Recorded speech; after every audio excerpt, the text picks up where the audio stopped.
Medaram issue చూసినావు కదా, ఏమనిపించింది? అది మాత్రం చాలా బ్యాడ్. అలా చెయ్యదు ఎవరిది కానీ. ఎందుకంటే వీళ్ళు ఎప్పుడో ఏదో పైసల కోసం అని చెప్పి చేస్తున్నారు తప్ప వీళ్ళు కష్టపడుతున్నారు. అది ఏం తప్పు కాదు. కానీ ఎవరు కూడా కల్తీ చెయ్యరు, చెయ్యలేరు కూడా. ఎందుకంటే పిల్లలు తింటారు, వాళ్ళ ఫ్యామిలీ కూడా తింటారు కాబట్టి అలా చెయ్యొద్దు ఎవరు కూడా. ఆ మీడియా ఛానల్ వాళ్ళది కూడా చాలా తప్పు. అలా ఎవరిని చెయ్యొద్దు. ఒక్కరు చేసినందుకు అందరిని అంటున్నారు, అది చాలా తప్పు. అలా చెయ్యొద్దు. ఇంకోటి ఏంటంటే ఇది అందరం తింటాము, మేము రెగ్యులర్గా వచ్చి తింటాము ఇక్కడికి కూడా. కానీ ఎప్పుడు మాకేం ఫుడ్ ఇష్యూస్ కూడా కాలేవు. పాలకో మన ప్యూర్ పాలతోనే చేస్తారు వాళ్ళు, ఏం కల్తీ చెయ్యరు, ఎవరు చెయ్యరు. మనం ఇన్ని ఏళ్ళ నుంచి తింటున్నాం, ఎవరికి కాలేదు. కానీ ఒక్కసారి ఇప్పుడు తీస్తున్నారు, ఇది తప్పు.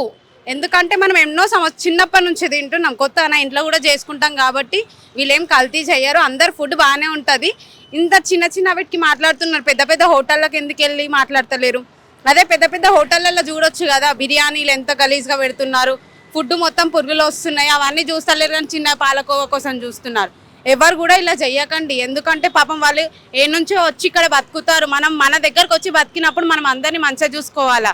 కానీ అలా చెయ్యద్దు, ఎవరు కడుపు మీద కొట్టొద్దు. మనము పాపం వాళ్ళ ఫ్యామిలీ చూడొచ్చు, వాళ్ళ పిల్లలు కూడా స్కూల్కి పోతారు, అంతటి వెళ్తారు. వాళ్ళ పిల్లలు కూడా ఎవరన్నా అంటారు కావచ్చు కదా, అరే డాడీ గట్లా మీ డాడీకి అట్లా చేస్తారంట. అంటే వాళ్ళ పిల్లలు ఏమవుతారు, ఆయన ఏమవుతాడు? సడన్గా మీరు తీసిర్రు, తీసే కాడికి తీసిర్రు, ఆయన సూసైడ్ చేసుకుంటాడు రేపటికి. ఎవరు కారణాలు? ఎవరైనా మాట్లాడతారా చెప్పండి మళ్ళీ? ఇప్పుడు మీరు తీసే కాడికి ఒక్కటి కాదు, ఆయన వీడియో మొత్తం వైరల్ అయింది. ఎవరు ఏం చేస్తారు? రేపైనా సూసైడే చేసుకోవచ్చు.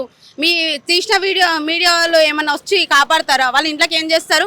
మా అంటే ఒక 30-40 వేలు ఇస్తారు. చచ్చిపోయిన మనిషి వస్తాడా వాళ్ళకు పేరెంట్స్ కానీ? మేడారం జాతరలో కోబన్ ఇష్యూ చూసారుగా, మీ స్పందన ఏంటి దాని గురించి? ఇది కావాలని ఒక సపరేట్ ఎజెండా. యాక్చువల్లీ ఆ ఛానల్లో అది హిందుత్వ ఎజెండాను ఆల్రెడీ కావాలని ప్రొపగేట్ చేస్తూ ఇప్పుడు ఏంటంటే ఆల్రెడీ ప్రస్తుతం ఎట్లా ఉందంటే దేశాన్ని ఆల్రెడీ పెంచుతూ ఉన్నాం ఇంకా జనాల మధ్య. అతను ఒక సామాన్య జస్ట్ ఒక అతను ఎవరు నార్మల్గా అతను 10 రూపాయలు కోవా అమ్మ, అతను షేక్ అలీ, అతను నాకు పేరు తెలియదు, కర్నూలు నుంచి వచ్చి మేడారంలో అమ్ముకుంటున్నాడు. అమ్ముకుంటుంటే అతని దగ్గరికి వచ్చి సడన్గా నువ్వు ఏంటి 10 రూపాయలకు బండి వస్తుందా, లేకపోతే నువ్వు నాసిరకం అమ్ముతున్నావా అనుకుంటే అతను బెదిరించే వరకు 10 మంది ముట్టే వరకు అతను ఇలా ఎవరైనా కూడా భయపడతారు నార్మల్గా.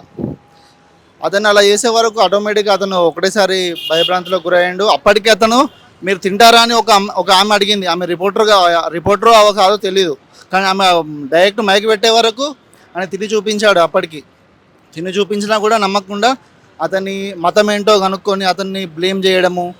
మీరు ఇట్లనే ఒక వర్గం, ఒక కమ్యూనిటీ ఆటోమేటిక్గా ఒక కమ్యూనిటీని బ్లేమ్ చేస్తూ ఖచ్చితంగా మీరు ఇట్లనే ఉంటారని చెప్పడం అది చాలా తప్పు.